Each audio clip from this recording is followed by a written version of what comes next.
안녕하세요. 집톡 US 레베카입니다. 오늘 모신 손님은 제이베 선생님입니다. 선생님, 안녕하세요. 안녕하세요. 간단한 자기소개 부탁드립니다. 예, 안녕하세요. 저는 제이베라고 하고요. 지난주에 이어서 다시 한번 인사드리겠습니다. 반갑습니다. 반갑습니다. 지난주에 리테일 리즈에 대해서 얘기를 했는데 굉장히 복잡하고 저희가 느끼기에 힘든 것들이 많았는데 오늘은 좀 약간 그런 내용의 디테일을 얘기해 주신다 그랬는데 네. 네네. 어떤 거를 얘기해 주실 건가요? 우선 제가 말씀드린 40페이지가 넘을 수도 있다고 말씀드린 거는 40페이지 맞아요. 네네. 그렇게 내용들이 되게 복잡할 수도 있지만 또 중요한 내용들이 많아요. 아까 말씀드렸듯이 지난번에 말씀드렸듯이 중요한 거는 이제 내 렌트비가 얼마인지, 스퀘어풋 렌트비가 얼마인지, 또 거기에 내 디파짓이 얼마가 들어가 있는지, 그런 것들이 있고요. 또 리즈가 언제 시작하는지, 또 내 리즈가 언제 끝나는지, 또 이제 렌트 레이트이 올라가잖아요. 또 네. 렌트 레이트이 언제 올라가는지, 이런 것들이 다 포함이 돼 있고요. 네. 또 이제 만약에 가게를 팔 경우, 정리할 경우, 어떤 허락을 받아야 되는지, 어떤 랜로드랑 또 주인이랑 어떤 얘기가 돼야 되는지, 또 아까 전에 말씀드렸던 퍼센티지 렌트에 관련된 부분도 있고요. 네. 또 큰 몰이나 이제 큰 센터들은 규칙들이 쫙 나와 있어요. 공사를 어떻게 해야 되는지. 레귤레이션 같은 게 다 각자 네. 갖고 있는 거예요. 네. 레귤러들이. 네, 그래서 사인은 어떻게 만들어야 되는지, 공사는 어떻게 해야 되는지, 조명은 어떤 조명을 써야 되는지 이런 부분도 나와 있고요. 또 중요한 부분은 거기 내용을 잘 보게 되면 만약에 이제 아무것도 없는 가게에 들어가실 경우, 네. 많은 미국 랜로드, 큰 메이저 랜로드 같은 경우는 공사비를 조금 어느 정도 줍니다. 그래서 랜로드들이 공사비를 줘요? 네네, 랜로드들이 그건 공사비를 주고 다 주는 건 아니고요. 이제 그런 부분도 이제 에이전트가 있으시면 에이전트가 대신 협상을 해주죠. 얼마 정도 그 공사비가 들 거고, 어떤 센터들 같은 경우는 공사비 플러스 이제 조명, 아무것도 없는 새로운 센터들 같은 경우는 이렇게 조명 같은 거나 라이팅을 달아야 되잖아요. 네. 그런 라이팅 부분이 또 따로 포함이 돼 있어요. 더 주는 부분들도 있고 이러기 때문에 그런 내용들, 그리고 또 사인은 이제 가게를 하시게 되면 네. 간판을 걸게 되잖아요. 네, 중요하죠. 아주 중요하죠. 아주 중요하죠. 네네. 간판을 걸게 되는데 그 간판에 대한 레귤레이션, 그 규칙들이 있어요. 내 마음대로 내 가게라고 해서 아무 간판이나 할 수 있는 게 아니라 중구난방 크고 작고 폰트 크게 하고 이런 거 안 된다는 얘기죠. 네, 이렇게 그 벽 사이즈가 얼마냐 이런 거에 대해서 그 몰이 원하는 그 사이즈나 레귤레이션들이 있고요. 그리고 까다롭네요. 네, 그런 내용들이 거기에 이제 40페이지 넘는 내용들이 들어가 있어요. 또 40페이지 나오니까 40페이지 나올 때마다 네, 그리고 만약에 예를 들어서 쇼핑 인도어 몰, 네. 그러니까 베벌리 센터나 아니면 글렌데일 갤러리아, 네. 한국 분들 많이 가시는 그런 몰에서 가게를 여신다 하셨을 경우, 그런 몰은 또 낮에 공사를 못 해요. 그럼 밤에 해야 되나요? 네, 밤에 해야 돼요. 밤에. 네, 그런 레귤레이션들이 있습니다. 그래서 공사를 언제 할 수 있는지 이런 들들이 있기 때문에 그냥 가게를 얻는다고 해서 끝나는 게 아니라 가게를 여시기 전까지 준비하라는 내용들, 또 거기에 어떤 규칙들이 있는지 어떻게 해야 되는지 그런 많은 룰들이 그 리스 안에 다 들어가 있습니다. 너무 얘기만 들어도 복잡해서 정말 조심해야 될 것 같은데 네. 선생님이 또 해주시고 싶은 주의사항 그런 게 있나요?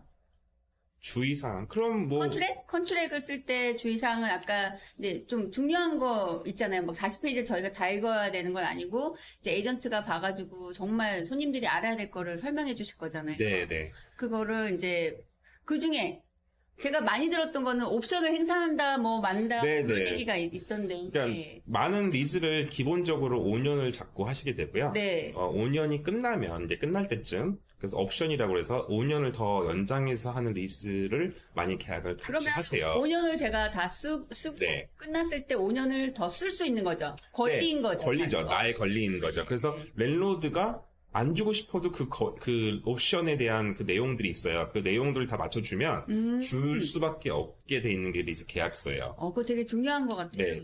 근데 네. 조심해야 될 부분들은 네. 그 옵션을 그러니까 옵션을 하겠다 하셨을 경우 옵션에 해야 될 그런 조건들이 있습니다. 그래서 그 조건이 대부분 6개월 전에 내가 이 옵션을 행사할 거라 하고 얘기를 해줘야 돼요. 아, 6개월 전에 네. 꼭 얘기를 해줘야 되는구나. 네, 그래서 내가 쓸 건지 말 건지. 네, 그 조금 차이는 있지만 대부분 보면 6개월이라고 나와 있어요. 그래서 그걸 지나면 네. 어떤 안 좋은 랜드들은 안 해줄 수도 있어요. 그럴 수도 있을 것 같아요. 왜냐면 네. 내가 다른 테넌트 놓고 싶은데, 6개월 지나는 거 이제 조용히 지켜보다가, 그죠? 안 해줄 수도 있죠.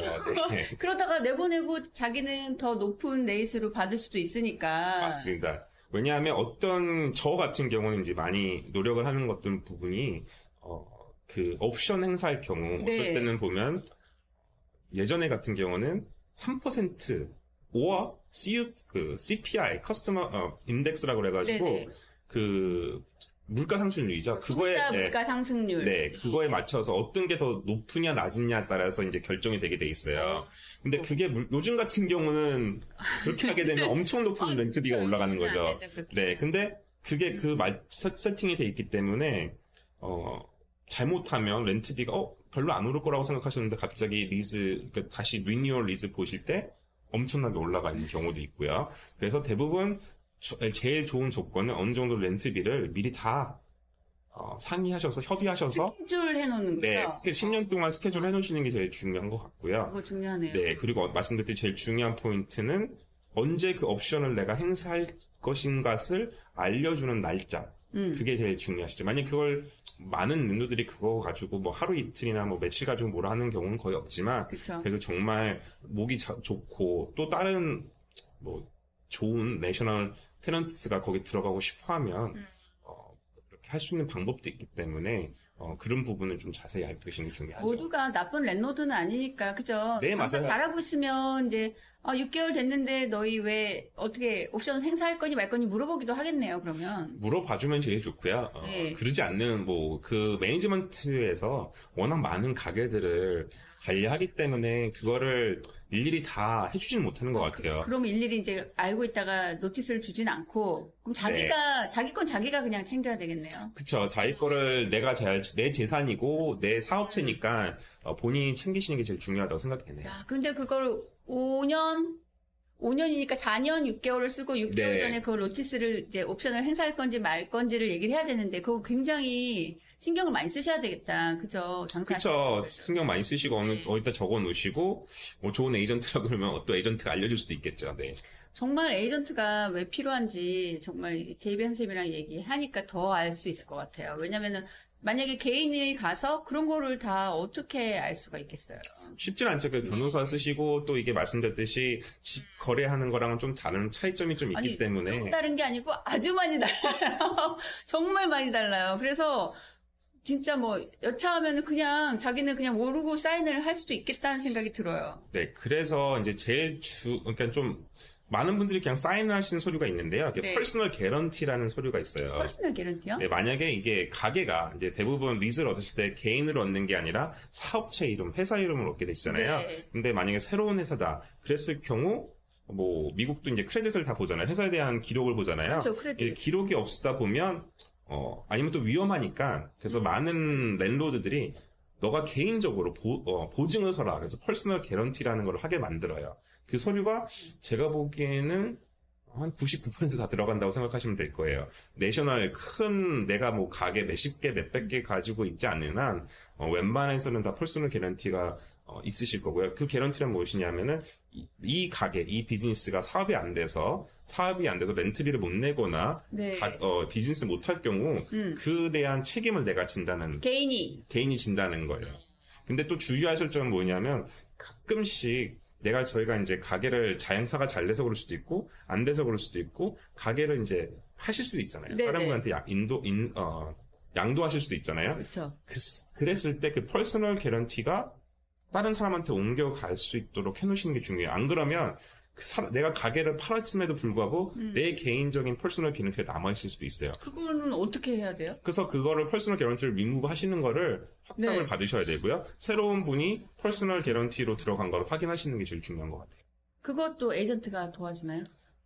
잘 아시는 에이전트면 도와드리겠죠. 그럼 잘 모르시는 분들은 뭐 그냥 사인하세요. 근데 그냥 스킵하고 네, 넘어가네요. 이게 퍼스널 개런티라는 게 중요할 수도 있고 안 중요할 수도 있는데 이게 이제 뭐냐면 법적인 문제가 생겼을 때 그거 네. 중요할 것 같은데. 법적인 문제가 네. 이제 생겼을 때 그 주인, 원주인, 퍼스널 네. 개런티 하신 분을 찾아가는 방법인데요. 이제 조그만 비즈니스? 하시는 분들은 이제 좀 안 되는 경우도 많이 있어요. 그럴 수도 있겠네요. 오늘 맞죠. 제가 얼바인인가? 거기를 좀 특수하다는 얘기 들었는데, 그것만 마지막으로 좀 얘기해 주실 수 있나요? 얼바인 같은 경우는 뭐 특수하다기보다는 네. 얼바인 컴퍼니라는 회사가 네. 많은 이제 건물들, 네. 뭐 상업용 건물, 뭐 예를 들어서 아파트도 있고, 네. 뭐 오피스 건물도 있고, 또 뭐 쇼핑센터를 다 컨트롤하기 때문에 네. 거기가 조금 까다롭습니다. 들어가는 조건들이. 얼바인이 좀 까다롭구나. 네, 그리고 거기는 이제 좀 여러 가지 이제 걔네들이 그분들이 얼바인 컴퍼니라는 데서 계획을 세워놓고 만드는 부분들이 있기 때문에 그런 뭐 자리가 비어 있다고 무조건 아무한테나 해주는 건 아닌 것 같아요. 그래서 거기 얼바인 쪽에 관심 있고 얼바인 컴퍼니 쪽에 그런 프로퍼리 가고 싶다 하시면 내가 원하는 내 사업체, 어떤 사업체인지 정확한 계획을 가지고 계획을 좀 이렇게 쉽게 설명할 수 있는 네. 브로셔를 만들다던가 프레젠테이션을 네네. 만들어서 준비해서 가시는 게 되게 중요한 것 같아요. 그래서 예를 들어서 얼바인 같은 경우는 잠깐 말씀드렸던 그런 공사를 하고 나서도 공사비를 바로 주진 않아요. 얼바인 컴퍼니나 이제 많은 큰 회사들 같은 경우는 공사를 끝내고 나면 설득백기 마켓펜스 이제 그 공사가 제대로 됐다는 것을 시에서 나와서 허락을 해주거든요. 그래서 이제 여기서 영업을 할 수 있습니다라고 허락을 해주는데 그 영업하는 걸 받고 또 카운티에 가서 등록을 한 다음에 약속된 돈을 신청해야 받을 수 있어요. 이거 정말 다 들어도 끝이 없는 것 같은데, 만약에 더 자세한 내용이 궁금하시면, 이제 제이 변호사님 채널에 가서 문의를 하시거나 저희한테 문의를 해주시면 제이 변호사님이 답을 해드릴 거예요. 아무튼 오늘 말씀 너무 감사합니다, 선생님. 네, 감사합니다. 네, 감사합니다. 네, 네, 감사합니다. 감사합니다.